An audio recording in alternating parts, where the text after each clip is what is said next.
नमस्कार विद्यार्थी मित्रांनो, आजच्या व्हिडिओमध्ये आपण पाहणार आहोत difference between procedure oriented programming POP versus object oriented programming. हा क्वेश्चन खूप इम्पॉर्टंट आहे।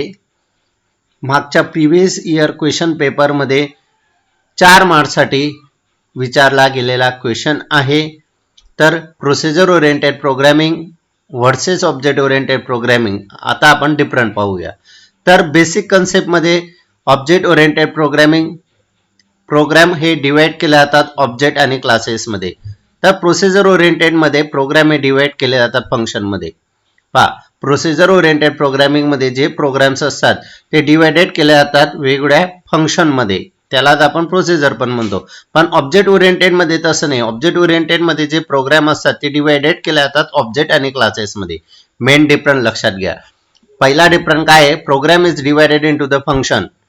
प्रोसिजर ओरिएंटेड प्रोग्रामिंग मध्ये जे प्रोग्राम असतात ते डिवाइडेड केले जातात फंक्शन प्रोसिजर मध्ये, आणि ऑब्जेक्ट ओरिएंटेड प्रोग्रामिंग मध्ये जे प्रोग्राम असतात ते डिवाइडेड केले जातात क्लासेस आणि ऑब्जेक्ट मध्ये। सेकंड पाहूया आपण डिफरंट। प्रोसिजर ओरिएंटेड प्रोग्रामिंग मध्ये फोकस हा प्रोसिजर आणि फंक्शन वरती केला जातो, आणि ऑब्जेक्ट ओरिएंटेड प्रोग्रामिंग मध्ये फोकस हा डेटा आणि ऑब्जेक्ट वरती केला जातो। पहा, प्रोसिजर ओरिएंटेड प्रोग्रामिंग मध्ये जो फोकस आहे तो प्रोसिजर आणि फंक्शन वरती केला जातो, आणि ऑब्जेक्ट ओरिएंटेड प्रोग्रामिंग मध्ये जो फोकस आहे तो डेटा आणि ऑब्जेक्ट वरती केला जातो।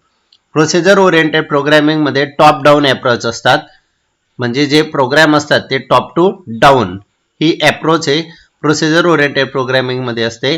आणि ऑब्जेक्ट ओरिएंटेड प्रोग्रामिंग मध्ये बॉटम अप म्हणजे खालून वरती चेक केलं जातं, बॉटम अप अप्रोच असते। नंतर डेटा सिक्युरिटी, डेटा ही लेस सिक्युअर असते because it share the globally. Procedure oriented programming मध्ये जो डेटा असतो तो लेस सिक्युअर असतो। का बरं? कारण इट इज शेअर ग्लोबली, तो ग्लोबली शेअर केला जातो। आणि ऑब्जेक्ट ओरिएंटेड मध्ये जो डेटा असतो तो मोर सिक्युअर असतो due to data handling and encapsulation. त्याच्यामध्ये डेटा हाइड केला जातो आणि इनकॅप्सुलेशन कन्सेप्ट यूज केला जातो। Data function are separate.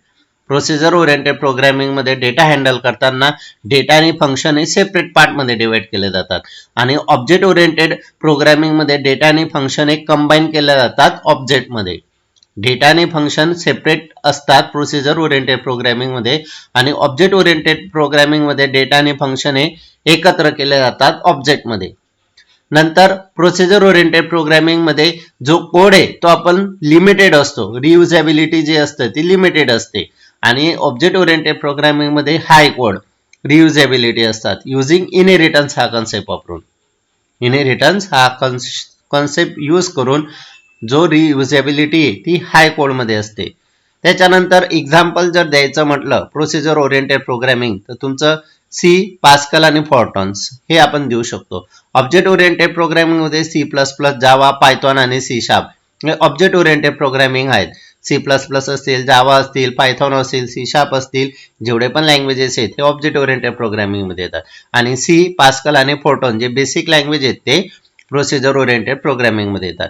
त्याच्यानंतर याचा जर मेंटेनन्स पाहिला असेल आपण प्रोसिजर ओरिएंटेड प्रोग्रामिंगचा, तर डिफिकल्ट फॉर लार्ज प्रोग्राम, जे लार्ज प्रोग्राम आहेत ते डिफिकल्ट जातात प्रोसिजर ओरिएंटेड प्रोग्रामिंग मध्ये। पण ऑब्जेक्ट ओरिएंटेड प्रोग्रामिंग मध्ये easy to maintain and modify, आपण इझिली मेंटेन करू शकतो, आणि मॉडिफाय म्हणजे त्याच्यामध्ये आपण चेंजेस सुद्धा करू शकतो ऑब्जेक्ट ओरिएंटेड प्रोग्रामिंग मध्ये। खूप मोठा डिफरंट आहे। त्यानंतर real world modelling, not suitable for real world problems. जे प्रोसिजर ओरिएंटेड प्रोग्रामिंग आहे त्याच्यामध्ये रिअल वर्ल्ड प्रॉब्लेम हे सुटेबल नव्हते, पण ऑब्जेक्ट ओरिएंटेड प्रोग्राम मध्ये जे रिअल वर्ल्ड प्रॉब्लेम आहे मॉडेलिंगचे ते सुटेबल आहे, म्हणजे सॉल्व्ह करू शकतो आपण बाय युजिंग ऑब्जेक्टद्वारे। त्याच्यानंतर प्रोसिजर ओरिएंटेड प्रोग्रामिंग मध्ये जर कम्युनिकेशन पाहिलं तर आपण function communication through parameter through करत होतो। जे फंक्शन आहे ते कम्युनिकेट करत होतो थ्रू पॅरामीटर, आणि ऑब्जेक्ट ओरिएंटेड प्रोग्रामिंग मध्ये कम्युनिकेशन कसं करतोय आपण मेसेज आणि मेथड्स नुसार। ऑब्जेक्ट कम्युनिकेट करतो आपण इथं मेसेज आणि मेथड्स मध्ये। ऑब्जेक्ट ओरिएंटेड प्रोग्रामिंग मध्ये जे ऑब्जेक्ट्स आहेत ते कम्युनिकेट करतो थ्रू मेसेज आणि मेथड्स मध्ये, आणि प्रोसिजर ओरिएंटेड प्रोग्रामिंग मध्ये जे फंक्शन असतात ते कम्युनिकेट थ्रू पॅरामीटर, पॅरामीटर नुसार जे फंक्शन आहे ते कम्युनिकेट केले जातात, आणि याच्यामध्ये ऑब्जेक्ट हा थ्रू केला जातो मेसेज आणि मेथड्स नुसार। तर हे होतं डिफरंट बिटवीन प्रोसिजर ओरिएंटेड आणि ऑब्जेक्ट ओरिएंटेड। हे 100% हा क्वेश्चन विचारला जातो 4 मार्कासाठी कुठले